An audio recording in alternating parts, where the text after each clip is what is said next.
Hello, everyone, and welcome to the Road End podcast. Tonight, I'm on with Ste Plunk. I don't know why I've called you Ste Club in my head. I've got you mixed up with Dan. Don't tell him that. Oh, mate, that just sums everything up. Sums everything up. So we're on obviously to talk about the news that we never wanted to hear, but we knew it was going to happen eventually, just not now. Jürgen Klopp is to leave Liverpool Football Club. Let's just go with your first reaction. What was yours, Steve? How did you feel? You just asked me before we came on where was I and what did I do, and all I can remember is I had to have a double take. I had to stop and think, nah, I didn't hear that right. No shit, I did. You know what I mean? I've heard that exactly how it is. I've kind of been living in blissful ignorance of this because we've obviously known that he's extended, and the dates always come up in conversation, don't they, about when Jurgen's contract ends. And I've kind of done the tomorrow never comes scenario for me in terms of, just live for the day. It feels like 1991 when Kenny walked away the first time. And I said to you again before we came on air, there's been four for me, four managers that have absolutely connected with the city first, the fans and the club secondly. And they get everything that we're about, the working class nature, the way that we love our football club, we back each other through thick and thin, you know, and he's incorporated that, and he's gone with it, but he didn't really have to because it's him anyway. So the fact that we've taken to him in the way that we have and the way that we feel about him is no surprise, but it makes today's news even harder to digest, doesn't it?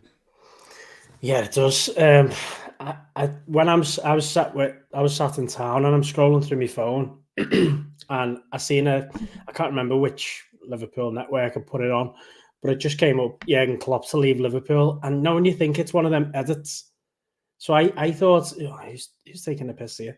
So I clicked on it, and then the video came on, and then Jürgen's obviously sat there. He goes to speak, and I was convinced it was AI. It was like something you don't want to see, and you don't ever want to hear all at once. And I lost the plot. I couldn't concentrate on what I was doing. I needed to stop what I was doing, get away from the everyday, and go and listen to the interview and take it all in and understand it and process it for myself. I genuinely lost the plot. Concentration went out the window as soon as I heard that. I'll be honest, from I think it was 10:38 or something along them lines, I got back in work after 11 and I never done that. And that's being honest. I just I think I just sat there for about 5 or 6 hours just staring at my screen thinking, what are we going to do? No, it's mad. But let's move on to the timing of the announcement then. So January 26th, 10 a.m. random time in the morning. On a Friday as well, Jürgen. Come on. What do you make of the timing, and why do you think it just came out the way it has? Well, we're seeing the team every week, aren't we? Hours before it comes out, so somebody's letting information out the back door of the club, and I can only think that if this has been common knowledge since November, which is what we're led to believe today, certain bodies have got this information ahead of when they should have had, and I don't know if the clubs had to react today to stop that becoming news from anybody else other than them, because that would just be another thing for the naysayers and those people that don't like the way the clubs run to sort of get a grip on the situation. So I think it was a damage limitation scenario. I don't think there's ever Monday, Tuesday, right through the week. Never be a good time for us to hear that announcement. So I'm not going to look at it, to be honest with you, and think it's Friday 2 days before a game and it's this and it's that and it's this close to big games against Arsenal and Chelsea, that there will not be a time that you or I or anybody who watches this or anybody that's a Liverpool fan will look at this and go, yeah, okay, I'm ready to hear that now. It isn't going to happen. So now it's out there, and he's saying, don't make this about me, make this about the team. I like that. And I think if the club can go with that, it potentially galvanises us. It's one of them things, isn't it? You could never prepare for an announcement like that. Not with him. I think we all wanted him to stay forever. I think we Yeah. all I think we all were praying for another extension, but it must be tiring, mustn't it? Dealing with Yeah. what he has to deal with day in, day out for 7 years. Yeah, what did you think of the I don't know if you watched the press conference at 3 o'clock. I did, behind my hands. And he said about, obviously, Jose Enrique's made a comment about it being FSG. Yeah. And then, it's very bold of Klopp to come out and say that the way he did, to shush that noise straight away. What did you think of that? I don't think it is to do with FSG. We might find out it's to do with a certain body in the club that obvious conclusions have been drawn with the Mo Salah situation, and maybe that's got something to do with it. But I'm not sure it has. He looks tired. He looks like he's been through the mill, and he has. Last season would have been really hard on him because he would have wanted better for us. We all would have wanted better. So Jose Enrique does this from time to time to try to stay relevant, to try and cling on to the coattails of a Liverpool career and a connection to the football club, and you see that with certain ex-pros. I don't think there is a problem. I don't think Klopp would have thanked you if you'd said to him, "There's £1 billion for your transfer window. Go and spend it." I don't think that's how he ever wanted to run any of his football clubs. So I don't think it is to do with that. I think it's genuinely to do with how many times can you go to the well to fill up, and then you get there and you can't fill up anymore. And he's saying, "What I did see that press conference or afterwards," and he's saying, "I want to be the best version of me, and I can't be the best version of me." And it takes a proper ballsy man to come out and say that and understand it. And it's interesting that the backroom staff are going as well. Really, really hard. I mean, when I worked at Redmen, we were told we wouldn't get much out of the football club because things weren't going well, and that's normal. But why would they go and do things on fan channels when they're not playing very well? So if the club's thinking that, imagine the stress that those guys would have been under to try and salvage something and eventually get European competition in some form or another, when even that didn't look likely at times. So the more I think about it, the I can process that and I can understand that and get it.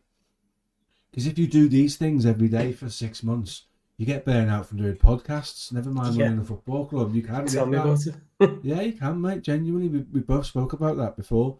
So imagine having to do, like he said in the press conference, six press conferences a week, being asked absolutely stupid questions every single time he sits down about things that got absolutely nothing to do with the team, and it's done for clickbait. So that must be hard, and football's changed, and him and Linders have both taken a much more hands-on role in terms of things like recruitment. Careful what you wish for, maybe a little bit in that regard for those two guys in terms of taking all that on. But you can see where he is, mate. You look at him, he looks drawn, he looks tired, he looks like he needs a break. Just not now. Just wasn't ready for it now. But I with every passing minute, I kind of can reconcile it to some degree in my mind and think this is no surprise that he's absolutely done in. Absolutely no surprise at all. Yeah, I'm in the same boat. I think, like you've said there, obviously none of us were ever ready to hear this news, no matter when it was, whether it was today, tomorrow, next year, whenever. I was just surprised that it's come out so quick, but I think you touched on it before. It's better to hear it from the horse's mouth than from someone else's. So to know that it came from him and the club quickly, it just silences everything, doesn't it? It stops that noise of Jurgen might be leaving Liverpool. What's that about? And then he'll start getting that question in the press conference and stuff, which is the last thing he wants to do, is the fans to find out from somewhere else.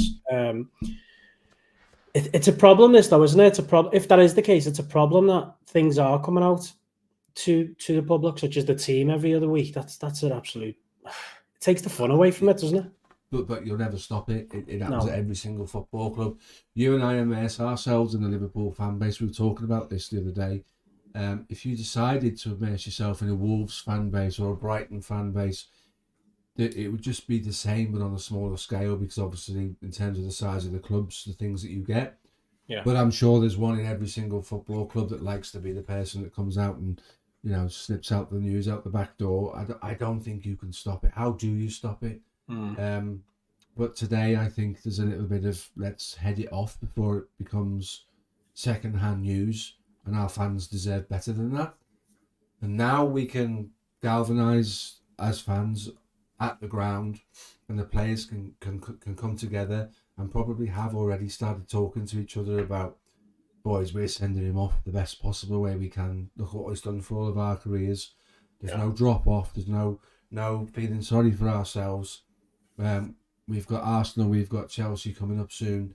They're pivotal games in our title race, and they're getting it because we're going to do this for Jürgen. And that has to be the way the football club looks at this. Definitely. So I haven't heard much of Billy Hogan before today, to be honest. He doesn't really get involved with stuff. He's a man in the background, isn't he? But a very important man.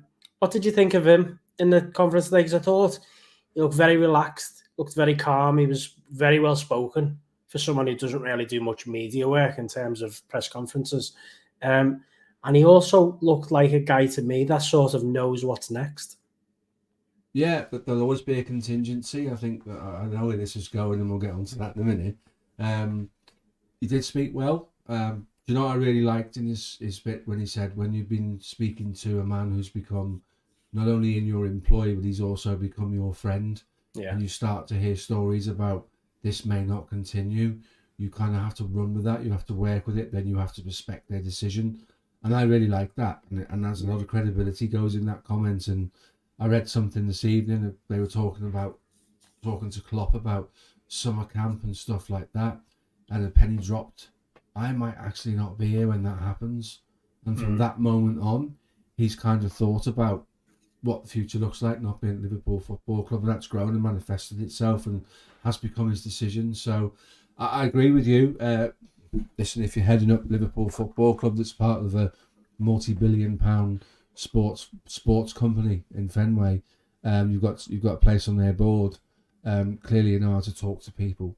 Very polished, very calm, very relaxed. You're quite right. Maybe you'd be daft if you didn't have a contingency in place for that, because I think Jürgen is so intense and so emotionally attached to the football club. That could happen at any time. Yeah. Because of the way he is, because of how much he invests himself in it. So I think there's always been a what if, scenario. There should be a what if scenario in everything we do, no matter who you work for. There has to be a succession plan in place. And I think they know who they'd like to speak to.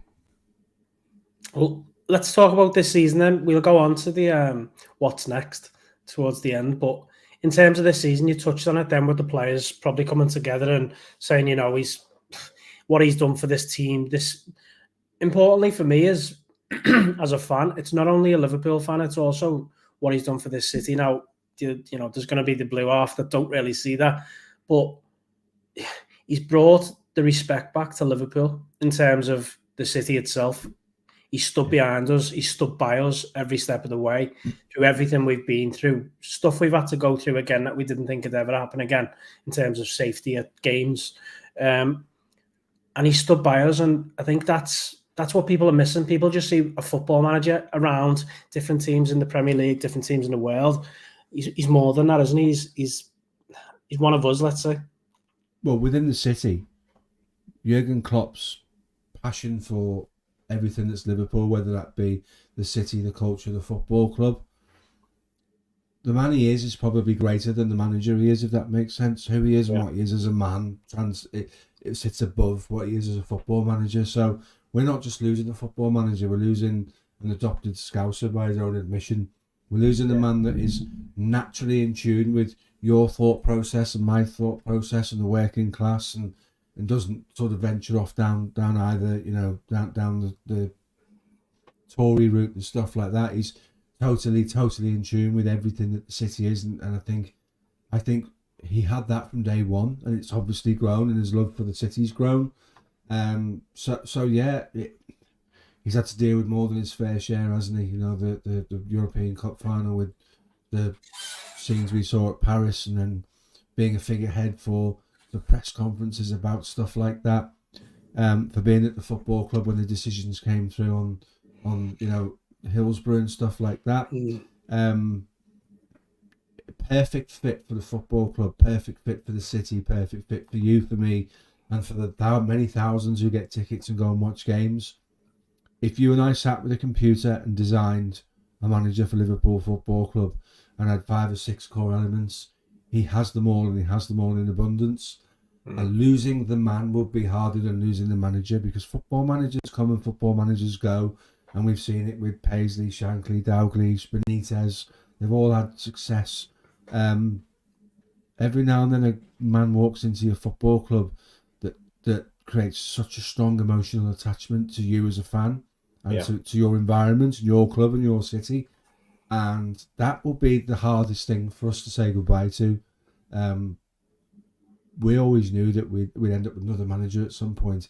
It's the fella, it's the man himself that we've grown to love in the way that we do. So I think that's going to be really, really tough for us to process, and that's going to be a horrible last game, whenever it is, when the last game at Anfield. That, I'm so glad, it's going to be sang for 90 minutes, isn't it? Let's be honest. They're just going to. Sorry for him. Yeah. He's not a fan of it anyway, is he? No. So when I mentioned then, what now for this season? It's going to be, for me, this can go either way, and I think a lot of people have said it, and it's very obvious as well. This can either be a good thing that it's come out now, or it can be an awful thing, and the emotional side will get the better of not only the team but the crowd. How do you see it going, and what do you think's on their mind right now? I think the players and the staff will be very grounded, and he'll keep them that way. You know, there's pictures from the training session today, and everyone's in seemingly great spirits, and there's not a lot of sort of long faces around, and he wouldn't want that, and he wouldn't want the players to do that for the fans. What might get to us all from time to time is the occasion of certain games. You know, at big games at Anfield, kind of, this could be his last one of this, or this could be his last one of that.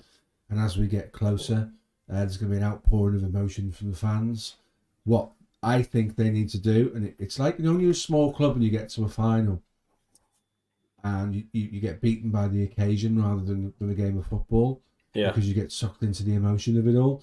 That, for me, will be the biggest challenge that they've got, in terms of stopping people sort of dipping into that and thinking, oh God, he's going and I can't concentrate. He's very, very good at articulating what he wants from the players and getting a little bit extra from them. We went 97 points and lost the title. We went to Madrid in the final of the Champions League and lost the final. What did he do? He used those 2 moments of adversity to say to the players, give me 10% more. Well, this is a moment of adversity for the players, because they're losing the guy that guides them through week in, week out, all the successes, all the dealing with the things that don't go so well, and then that will hurt some of them. Some certainly more than Andy Robertson must be in bits, because he epitomises everything that Jurgen Klopp is as a player. He will have them close to him. He'll have them listening. He'll support them. He'll guide them. He'll take them away from that feeling like that.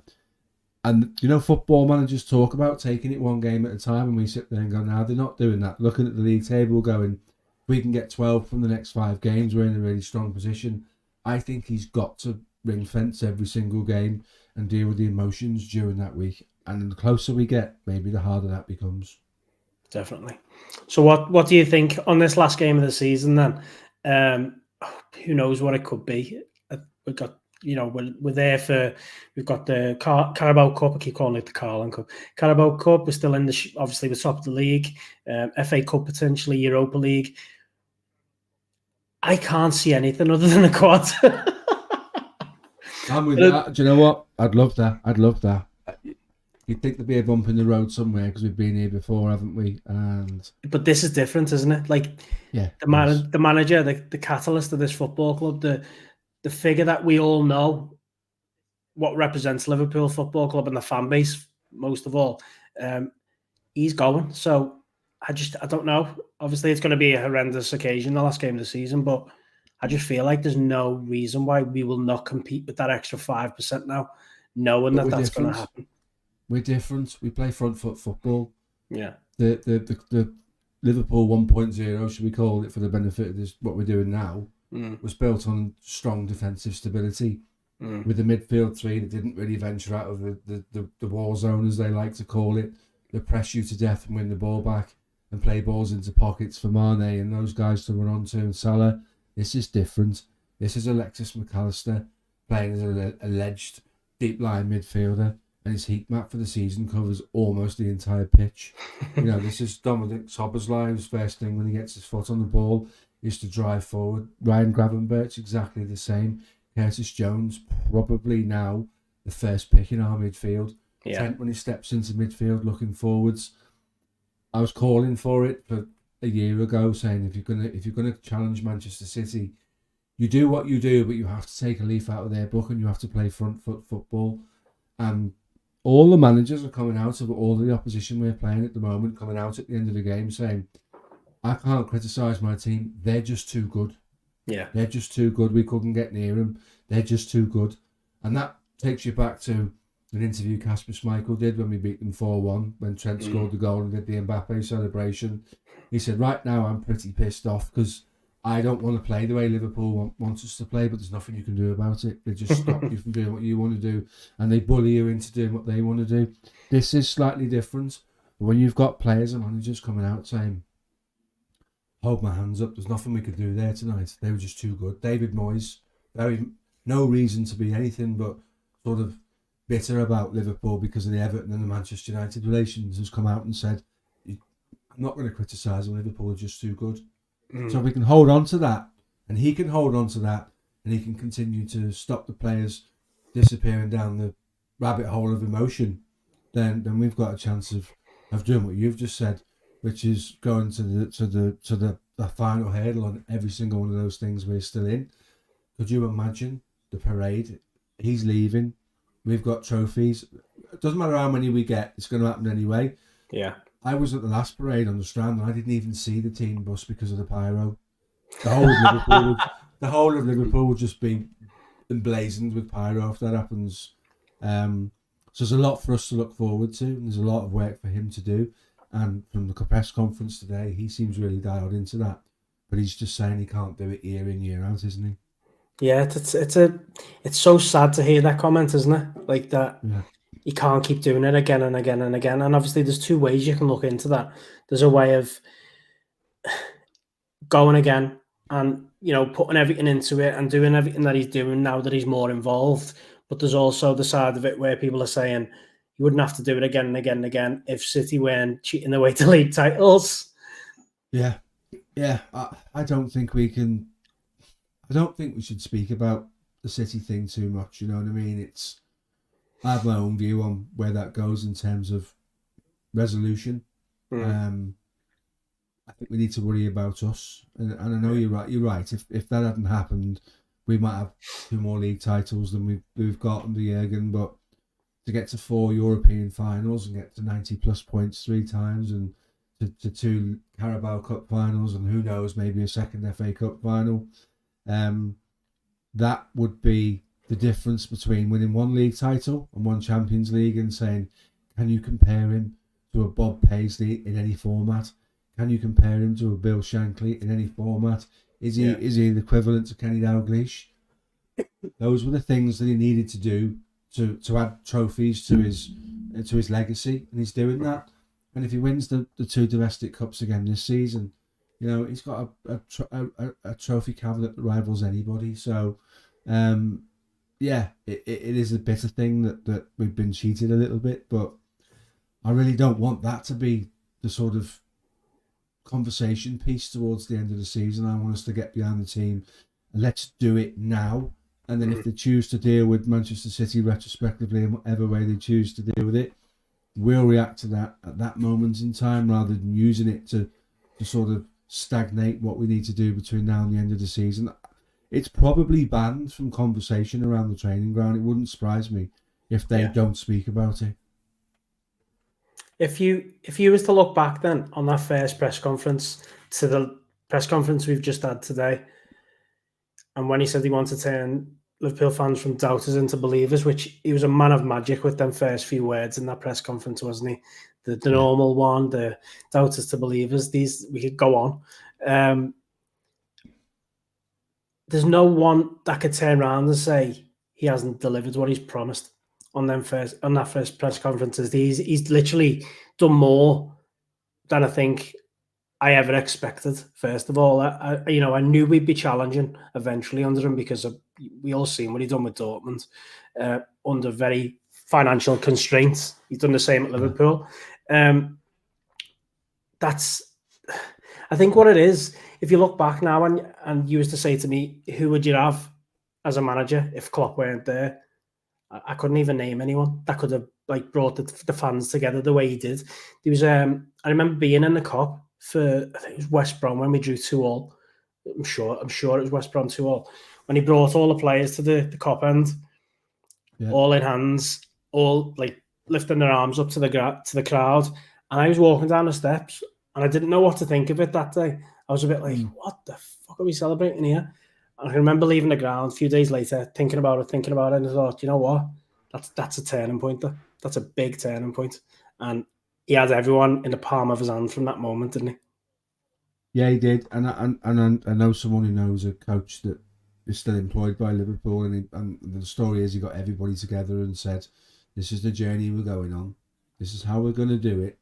Every single one of you is of the same importance, whether you brush the canteen floor, or you play up front. We are a unit. We are going to do this together. We are unbreakable." And he's delivered that.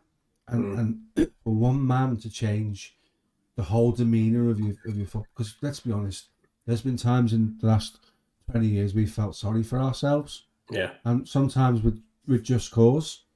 He's changed all that. We are now a positive thinking club. His personality is stamped all over the football club. All over the football club. You know, someone said today, "I just smile when you're getting beat. Have you seen that?" And he said, "Because I've seen my son being born, and I've seen things like that. And you should never be miserable about football. There's more important things in life than that." What a way that is to be in that job with that pressure at that football club with all of that expectation and all of that weight on your shoulders, the same weight that he's now saying he can't live with, and have that demeanour. So, like you, he was for me the only person that fit the bill when we decided to remove Rodgers and replace him with somebody else. And everything he said, you're right, we will win a title. Now, in Germany, a title means you might go and win the League Cup or the FA Cup. That's still considered a title. But he did the title, and he did the European Cup, and he did the little domestic cups, and he did the European Super Cup, and he did the World Club Championship, things we haven't done before in terms of the World Club Championship. So he was clever what he said. And I remember him saying, we're just normal guys, but we know a little bit about football. I remember him vividly saying that in his first press conference, and boy, did they know about football, because look at what they've created. Yeah, I think, a few of the backroom staff have had a bit of stick over the years, and none more so than his assistant and the famous book. But God, I think we can all agree on not only Jurgen Klopp has done an unbelievable job at the Reds, but the backroom staff as well. The one big team, and again, it's a team effort from both players, coaches, staff, Canty. It's everyone. It's crazy how a football team works. We all just see 11 lads on the pitch and think that's the be all and end all. But everything around them, like you said there, what he's done, bringing everyone together. That's what I think I'm going to struggle with, and think that's what I'm going to see as how the hell do you replace that? He's put the foundations in. Who can keep on top of them foundations? And you're right. That's a difficult thing, isn't it? It's you don't want a Jurgen Klopp Mark II, because you can't have a Jurgen Klopp Mark II. You need someone to come in and put their own touch on it.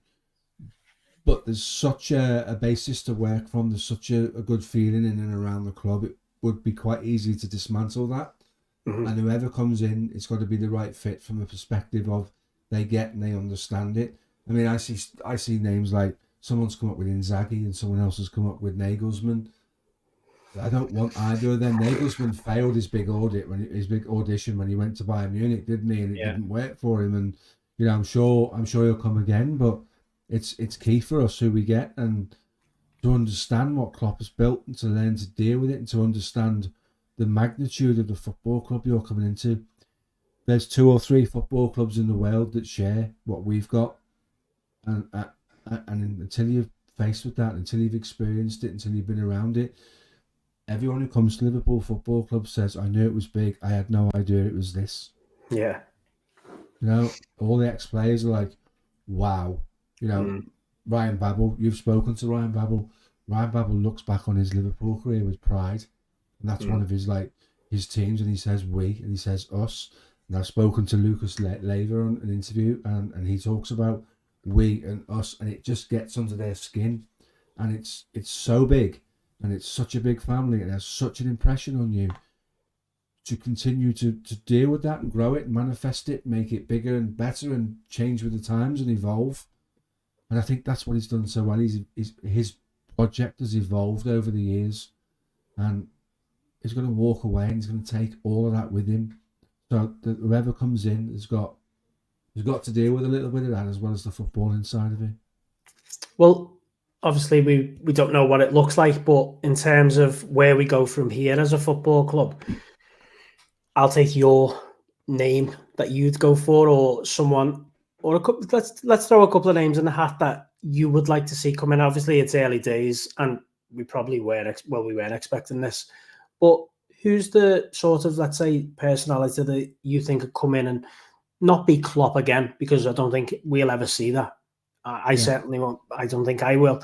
But a couple of names that you'd like to see link with the job.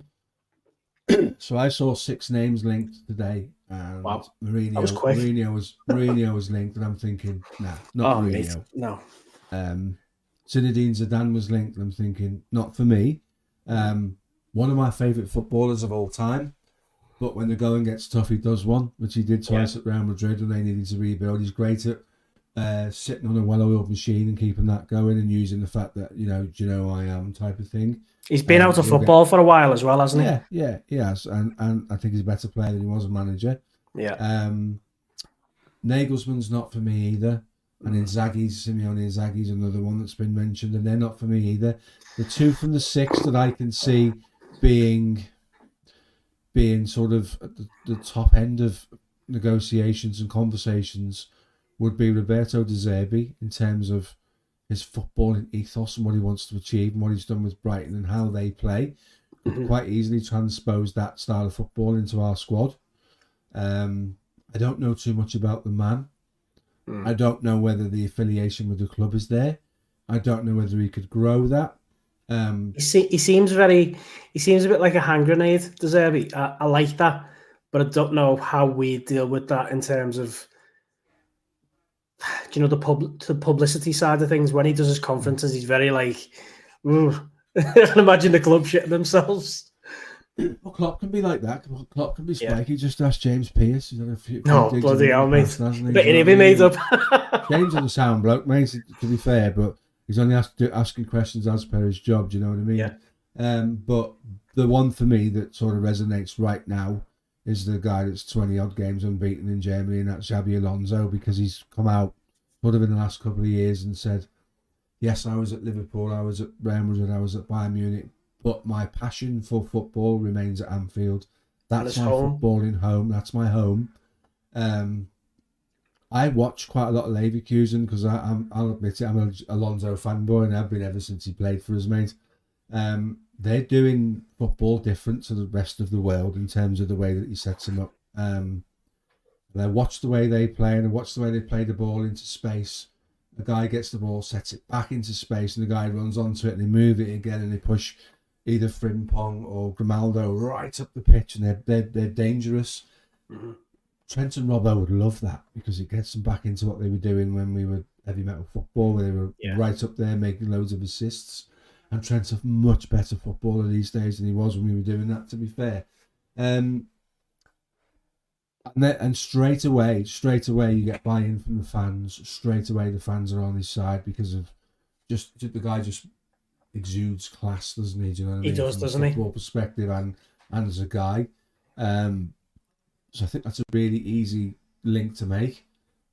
Plus the fact he's doing really, really well. He clearly... Anyone who can play football in the way that he played football has to have a certain level of football IQ.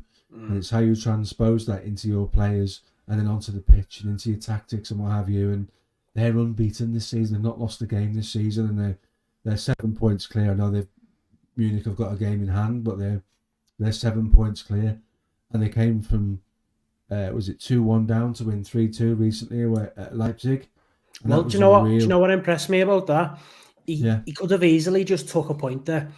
Could have so easily done it, but what he done was he changed it and went for it. And Leipzig are third, I think, in that league. And like I said, they're about fifth now. Yeah. He could have just played that safe. And how many teams and how many managers have we seen play it safe? Yeah. And he goes for it. And if that's gonna, if you're gonna do anything at Liverpool, it's go for it, isn't it? It's attack. It's go for the jugular. I watch what they do, but at Leverkusen, and I look at Liverpool's playing the guys in the squad, and what he wants Leverkusen to do, which they are doing.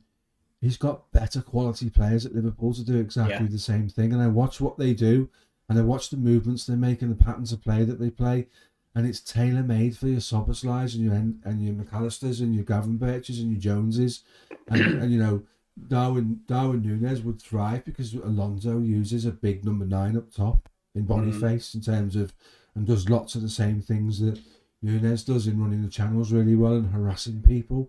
So I can see lots of synergy. What is interesting is he generally plays with a back three, and I've looked at the Liverpool business model for a while, and a football model in terms of tactics, and thought, could that work where you play with a three? And then you get your fullbacks really far up the pitch and they can do their damage. And I think that's why, do you remember we were linked with Inchkapi from there, the left-sided centre-back? Yeah. And people were saying he can play as a left-sided centre-back, but he can also play when we push the man into midfield as your third centre-back. So there's loads of permutations with the current playing squad at Liverpool and what Alonso's been doing with Leverkusen. I don't see anybody else playing football the way Leverkusen are playing football at the moment. No. And this isn't me sat here saying this because of the news we've had today. All my mates and people that I've spoken to about football will tell you I've been thinking like this for all season in terms of there'll come a time when we don't have Jürgen, and it's not like seeing the writing on the wall or approaching a crystal ball or anything. You kind of look to the future, don't you? And think, what will Liverpool look like in 5 years, 10 years time? It would be boss if we were doing what Alonso's doing at Leverkusen. I don't know what it is. Yeah, I don't know what it is about my mind, but I could just see the club burn to the ground. that's all I can see. In terms of what you're saying, though, on the Leverkusen side of things, wow, what he's done there is in such a short space of time. But the impressive thing about what he's done is he hasn't just, I don't want to word it wrong, but he hasn't just gone to a massive club straight away and he's just been given all the tools and he's done everything right. What he's done is he's gone and learned his trade at Sociedad B team, and he's put a lot of foundations in there before he's made these moves. And to go into that league, by the way, it's not the way the disrespect what that league's getting is a bit of a joke, to be fair, right now. Oh, it's a shit league, it's this, it's that. They should be fighting his own league, Bayern Munich, to compete with and stuff. It doesn't matter. What he's doing on the pitch is what matters. And that to me is a promising sign. And he's not going looking with a checkbook to sign big names either. He's doing it with what he's got. Imagine FSG with that. They'd be made up. I had something today. I seen Ste Hall put on Thomas Frank. I don't know about that. I find, listen, there's very much similarities with Klopp in terms of how he speaks, his profession, how he likes to play the game. But for me, no disrespect to Thomas Frank, but I haven't seen him. I don't know how do I put this? Because, by the way, Alonso hasn't yet, but he could. But I haven't seen him compete at the top level yet to justify that position, if that makes sense. No, it does make sense. I think the similarities draw the comparisons, and the fact that he's well respected in football, and he is well respected in football, and I've sort of touched base with Steve on that today. Mm-hmm. Through a WhatsApp group, he's been quite vocal in that regard. But I think it was slightly underwhelming. If that makes sense, Yeah, he's done a good job within his own right. He now needs to go to another club and take himself to the next level. You're putting yourself from Brentford to the team that's currently potentially sitting top of the league and could win the title this season But you've got to go in there and you've got to talk to seasoned players who are winners about how to stay winners when you haven't done it yourself, if that makes sense. Well, this is where Alonso can. Thing, yeah, as a player, got instant respect from everybody. Listening to Fjortoft and other journalists, they've been saying as a manager he's got exactly the same, because as soon as he speaks, the players think this guy knows what he's doing. He knows football. You know, so let's be fair about it. Thomas Frank is a great manager, and within the next 2 or 3 years might move on to do something where he proves that potentially he's a top 3 or 4 English or a German or a Spanish team manager, because he seems to have a lot of the attributes. But it's big shoes to fill, and there's no connection with the fans, and there's no connection with the club. And you've got 3 things: you've got to do squad, you've got to do fan, and you've got to do club. That's the 3 things that, as a manager coming into Liverpool, you've got to get hold of straight away. The moment someone like Alonso, with his connections to the club, is appointed, there's 2 ticks in the boxes straight away. The fans will welcome him with open arms, and the connection with the football club is there. Then what he's got to do is impose his footballing style on the club, and that's the last of the 3 things that he needs to do. And having the other 2 in place will help him massively. Yeah, and I think, let's just hope for Alonso's sake that Gareth Barry doesn't come into football management. You couldn't resist that, could you? No, do you know what? He was waiting there for ages. I'll never forgive Rafa. I'll never forgive. No. Right, Ste, let's end it there. I'm not going to lie. Before this, I was actually thinking, I wonder if people want to hear it. Do I want to talk about it? And I haven't cried, which is a bonus. And I feel so much better about it now. I think just having that chat and, seeing what other people feel, and it's not just Twitter twatters. But yeah, it's been great to have you on, mate, as always. I appreciate your time, and thanks for everyone for listening in. Cool. And on that note, thank you very much, Jürgen Klopp. I'm going to cry now, so yeah, I held it together. I'm off to cry now. Yeah, the rosary's coming out. Right, thank you.